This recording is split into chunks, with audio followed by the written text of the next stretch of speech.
Okay, so everywhere you look, there's a new AI model, right? First announcement, tons of buzz. We're just constantly seeing these hottest takes, predictions about who's winning the AI race. But, for those of us actually building things, the real question isn't about brand loyalty, is it? It's about what helps you ship product, what gets work done, what actually moves your roadmap forward. We kind of need to step back from the brand wars, I think, and get a clear engineering-focused view. So today we're doing a deep dive, a practical showdown, Grok 4 versus GPT-5. We're going to look at them based on what really counts in production: speed, cost, accuracy. It's not about who has the flashiest demo. It's about tangible results. And that's exactly the point, isn't it? Move past the hype, get something tangible. Our mission here, really, is to give you a clear routing playbook, something you can actually wire into your systems. Like this week, we're basing this on real benchmarks, looking at their core architectures, comparing context windows, checking reliability. And the source material for this deep dive, it's an expert comparison that treats these models like engineers, not fans, just practical data. Okay, so let's unpack this then. We've seen AI models evolving so fast. What's actually changed in this latest generation that really impacts how we design systems? It feels like more than just small steps, doesn't it? Oh, it's definitely a significant shift, almost generational, you could say. I see three key changes that really stand out, things that fundamentally alter how we approach AI system design. First, frontier reasoning has a new shape. Grok 4's performance on these really expert reasoning tasks, it's genuinely hard to ignore. It's leading on ARC, AGI-style problems, the abstract and Raven-like stuff, testing human-like abstraction, pattern discovery. It gets, 44.4% on humanities' last exam with tools, nearly 87.5% on GPQA science, that's graduate-level science reasoning. Wow, okay, so that's not just a tiny bit better. No, exactly. It means Grok 4 excels where good enough is basically a failure. If your application needs real pattern discovery, novel solution generation, first principles analysis, not just pulling up facts, Grok 4 is proving itself. It's a specialist for those really tough problems. Interesting. Okay, what's the second big shift? The second one is that context windows became a product decision. It used to be just bigger is better, sort of bragging rights. But now the size of that window is a real architectural choice. It's a strategic lever you pull. I mean, look at the differences. Gemini 2.5 Pro, massive, 1 million tokens. GPT-5, around 400K. Grok 4 at 256K. Right. And that's not just about reading more, is it? Not at all. It changes your whole system design. A huge window means you might be able to bypass complex R-edge pipelines, retrieval augmented generation. That cuts down your glue code dramatically. And importantly, it helps eliminate those tricky context bugs where the model kind of loses the plot. Ah, so you trade off maybe paying more for the context window itself to simplify the engineering. Exactly. Simpler engineering, potentially higher reliability. It's a real trade-off now. Okay, and the third key change. And finally, this is critical. Safety and reliability have turned into usability features. GPT-5 particularly has made really significant strides here. The latest benchmarks show much lower hallucination rates, when the model makes stuff up. It's under 1% on broad open prompts, just 1.6% on medical cases. That low, okay. Yeah, and that's not just a number on a chart. It translates directly to, fewer retries, fewer manual checks, and calmer stakeholders. When you're talking enterprise risk, that level of reliability, it's not a footnote. It's a core feature for production systems. That really clarifies the landscape, so a definite shift. Now, you mentioned earlier these models feel different in practice. Can you maybe dig into why? Is that feeling just perception, or does it really tie back to their fundamental architecture? Like, what makes Grok tick differently from GPT-5? It absolutely comes down to their core design philosophies. They just have fundamentally different ways of tackling problems. Think of GPT-5 as having this router with discipline philosophy. It's designed like a unified system, but it has a really smart router inside. This router figures out, okay, do I use a lean, fast model for a quick answer, or do I need to call in the heavy-duty reasoning variant for deeper thought? Ah, okay, so it adapts based on the prompt. Exactly. So you get that typical GPT speed for simple stuff, but you only pay, computationally speaking, for the deep thinking when the prompt actually needs it. And this architecture, it leads to that tighter instruction following, cleaner tool calls, and the lower hallucination rates we talked about, which, importantly, cuts down your post-edit time. It's really optimizing for the median case, the most common tasks. That router with discipline sounds super efficient for, the average situation. But does that design maybe have limitations, whether problems it struggles with, where that discipline actually gets in the way of, say, the open-ended exploration Grok seems built for? That's a great question, and it highlights the contrast perfectly. Hmm. Because Grok 4 is designed as a long thought reasoner. It was built from day one with tool use in mind. And it's actually built to spend time thinking if that extra processing helps it get more certain about the answer. Okay, so it deliberately takes longer sometimes. Yes. You give Grok 4 something complex, and it might branch out hypotheses, search the web, search X, synthesize all that info. You will absolutely feel the latency. It takes longer. But the payoff, answers that read like they've been really carefully put together by an analyst, Grok 4 optimizes for the hard tail of problems, those challenging, nuanced cases where you need deep exploration, not just quick recall. Right, not just pattern matching. Exactly. It's a fundamental difference. And yes, where GPT-5 might sometimes struggle with truly novel, open-ended discovery without a clear path, Grok 4 is kind of designed for that. That distinction, median case versus hardtail, that's really helpful. It frames the why you'd pick one or the other. So, okay, let's get even more specific then. What do the benchmarks actually tell us?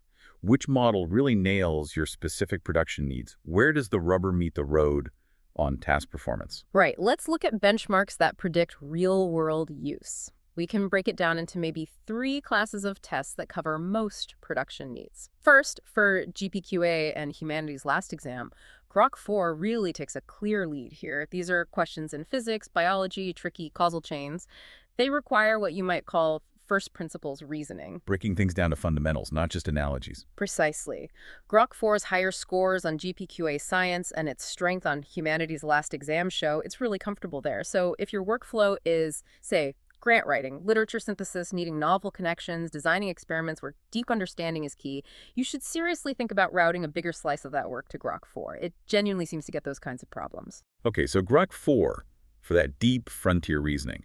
What about other areas, like math or logic? Right. If your problem set is heavy on formal logic, mathematics where precision is absolutely non-negotiable, then a different model steps up. For AIM and similar math competitions, the American Invitational Mathematics Exam, a real test of rigorous problem-solving GPT-5 is generally the safer pick. It just seems to handle things like modular arithmetic, combinatorics, geometry arguments with fewer slips more consistently. So when people ask, is Grok better than GPT on math? The answer is Generally, no. GPT-5's deliberate mode, when it kicks in, seems to nail those tough cases while keeping that crisp, stepwise reasoning that reviewers or downstream systems often need. It's built for that kind of precision. Okay, math to GPT-5. What about coding? That's huge for many teams. Ah, yes. Live code bench and throughput. This one often surprises people. Go on. Believe it or not, GPT-5 Mini often tops live code bench. Hold on, the Mini. That is surprising. I think most people assume bigger is always better for coding. Why the Mini? It's a fantastic insight, isn't it? GPT-5 Mini delivers really high accuracy, but with incredibly short latencies on these coding tasks. It's remarkably good at reading diffs, patching functions, writing clean adapters, kind of without drama. Now, the full GPT-5 is still strong for understanding large code bases, sure, but for throughput on everyday tasks. The Mini wins that race. Grok 4 can match older OpenAI models on coding, but it often takes longer. So for daily dev work, refactoring, writing adapters, it's Grok 4 versus GPT-5 Mini. Pretty much. And the Mini often earns the default slot because it's efficient, it's cost-effective, it's about being right and fast and cheap for those common repetitive coding jobs. That's a really crucial point about the Mini. The smaller, faster model is the workhorse sometimes. We've all been there, right? Waiting for a model, tapping fingers, wondering if it's thinking or just stuck. Yeah. So drilling down more into the practical side, user experience, how the product feels, and let's be honest, the budget. What does this all mean for the bill at the end of the month? Yeah, they're deeply connected, shaping both the UX and the cost. Let's take latency first. On those coding tasks we just mentioned, GPT-5 Mini often answers in the 30-second range. That's incredibly fast. Grok 4, on the other hand, yeah, it can take a few minutes if it decides to go into that deeper thought mode. And then that time difference really changes things. Absolutely. It profoundly impacts product design, especially for chatty products or anything needing quick back and forth. With GPT-5 Mini, you can chain more steps together with a normal user timeouts, fewer frustrating retries. With Grok 4, you're making an explicit trade-off. You trade time for certainty. So your UX needs to account for that weight. Yeah. Progress bars, maybe async notifications. Exactly. You need to manage that expectation. And the cost. Does it follow latency? Pretty much, yeah. AI model cost largely follows the same curve. OpenAI's pricing lets you have a very cheap default, right? With options to invoke the more powerful modes only when needed. xAI's tiers are simpler. There's a heavy option when quality is the absolute top priority. So cheap and fast for most things, but have the premium option ready. Right.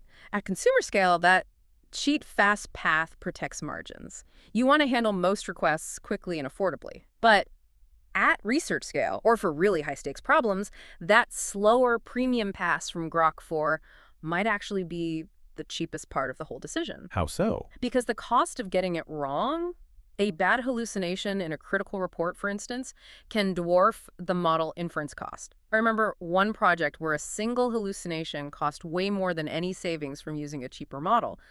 Sometimes the expensive pass is actually the most economical choice long term. It's about value versus expense. That time, certainty, cost trade-off. Yeah. It really is the core challenge. Okay, let's circle back to those context windows we touched on, and then dig into trust, reliability, how these models play with other tools. This is where it gets really practical for integration. Absolutely. So context windows, it's worth saying again, long context jobs used to mean complex chunking, retrieval pipelines, careful prompt engineering, all that glue code. Right, a lot of engineering overhead. Exactly. Now, these large windows significantly reduce that complexity. The choice really comes down to your input size and patience, not just the brand name. If you genuinely need to process a massive call transcript, 100 pages of policy docs, a whole binder of notes in one go, Gemini 2.5 Pro's 1 million token window is probably the best fit there. For most products, though, GPT-5's 400K is often plenty and usually comes with a better balance of price and latency. And Grok 4 at 256K still covers a surprising amount of real-world work. So you choose based on input size and your system's tolerance for waiting. Makes sense. What about trust and reliability? Hallucinations. Yeah, safety, reliability, and calm operations. It really boils down to managing hallucinations and building trust. Lower hallucination rates like GPT-5 is demonstrating. That fundamentally changes how teams ship. Fewer escalations, smoother audits, especially in sensitive areas. Less risk. Definitely. Grok 4, while maybe not always matching the raw hallucination benchmarks, often compensates by actively searching and citing sources. That gives reviewers a different kind of verification path. Interesting. So maybe combine them. That's a powerful approach, especially in regulated flows. Use GPT-5 for that reliable first pass. Then, maybe promote specific tasks to Grok 4 for those high-stakes cross-checks that benefit from tool use and its search capability. Okay, and how do they handle tools? Like calling external APIs or functions? Right, their tool use behavior is distinct. Both can call functions, but their styles differ. GPT-5 generally tends to respect schemas, return well-formed calls. It's predictable, great for agents that need to follow strict contracts, defined workflows. Okay, predictable tool use from GPT-5. Grok 4, on the other hand, is more exploratory. It's strong at open web discovery. It's designed for broader investigation, almost like a digital detective. So more for discovery and investigation. Exactly. So for agents needing precise, structured tool interaction, probably GPT-5. For investigations that reward curiosity and need broad info gathering, send it to Grok 4. Okay, this is crystallizing. You've laid out the why, the what. Now let's make it super actionable. The aha moment. Yeah. Forget theory. How do you wire this up by Friday? What's the actual routing playbook? Exactly. Think of it like an AI scheduler for your models. It's a scheduler problem with clear, explainable rules. The source we looked at outlines a great strategy. 2-tier defaults. First, default your routine stuff to GPT-5 Mini. Fast, cheap, accurate for everyday tasks. Okay, meaty first. Second, escalate to the full GPT-5 with reasoning when prompts get complex, formal logic, long planning, multi-tool steps. Got it. And third tier, route to Grok 4 specifically when you need that novel reasoning, the web and X context, or research-grade synthesis. So mini GPT-5 Grok 4, based on task needs. How do you protect the budget? Crucial point. You need guardrails that save money. Implement hard timeouts on Grok 4 tool runs because, long sought is valuable, yet drift costs money. Drift? Yeah. Like going off on tangents. Exactly. Burning expensive tokens, exploring irrelevant paths. Also, token caps per tier to prevent runaway costs, especially if there are retries. Cache results by a normalized prompt. Lots of requests are similar. And track a live AI model cost dashboard tied to user actions, not just raw API calls. See what features are costing what. Makes sense. And how do you know when to escalate between those tiers? You need clear signals for escalation. Could be a complexity score from analyzing the prompt itself, keywords suggesting math, Logic could be the presence of math, proofs, or maybe code that's failing tests, input size getting close to a model's context limit, or even explicit user hints like if they type think step by step or search current Hey, sources. those are your triggers to switch brains. Precisely, those are your cues. That's incredibly practical. It really turns it from just talk into conscious, strategic system design. Exactly what people need. So let's put ourselves in the shoes of, say, an engineering lead right now. Got all this info. What's the first, most impactful thing you'd tell your team to actually implement, like by the end of this week, based on this playbook? Okay, good question. If I were launching a dev-centric product, like right now, I'd absolutely set GPT-5 Mini as a default engine. No question. For the hard planning, the formal reasoning stuff, promote to the full GPT-5. Then I'd carve out a specific portion of the workflow, maybe 5–10%, and route that to Grok 4 for things like research views, market scans, anything needing that live XWeb context. And here's a key bit. I would expose which engine answered to users, along with a one-click override. Ah, transparency. Huge for trust and invaluable feedback. Imagine a user sees answered by Grok 4 deep dive mode and can click to try GPT-5 fast mode if they want. You learn so much. Okay, that's for a dev product. What about, say, a content platform? For content platforms, probably keep GPT-5 for drafting and editing. Leverage its lower hallucinations, its instruction following for consistency, brand voice.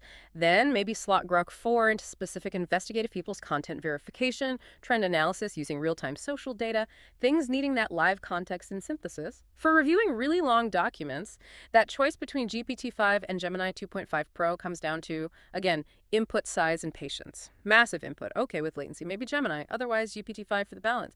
But the key takeaway is this isn't fence sitting, it's operations. The whole point is routing the right work to the right brain at the right price, optimizing for the task. That's a really powerful summary, and it brings us right to the core message, doesn't it? There isn't one single champion here. It's a smart roster. Knowing how to use each player is the real game changer. Grok 4, clearly the specialist for that frontier reasoning. RCAGI, Humanities Last Exam, GPQA Science. Meanwhile, the GPT-5 family, especially Mini, really owns the lane for math, formal logic, and that practical high-throughput coding. It's not a brand war, it's a systems problem. Clear rules, core budgets, clear trade-offs. Exactly. And if you want that direct call to action, something concrete for this week, wire a small switch into one high-traffic workflow this week. Just one. Start with GPT-5 Mini as the default. Escalate to full GPT-5 on complexity signals. Then route maybe 5%, just a small slice, to Grok 4 when those research-type signals fire. And for 7 days, measure latency, accuracy, dollars per completed action. Get real data from your workflow. Then set your defaults in stone and publish the policy. Use your own numbers. Fantastic. So if your team still wants that easy bumper sticker answer, tell them use both on purpose. And then crucially, let your numbers choose the winner for each job. Embrace that nuanced, data-driven approach. That's how you build robust, efficient AI systems today.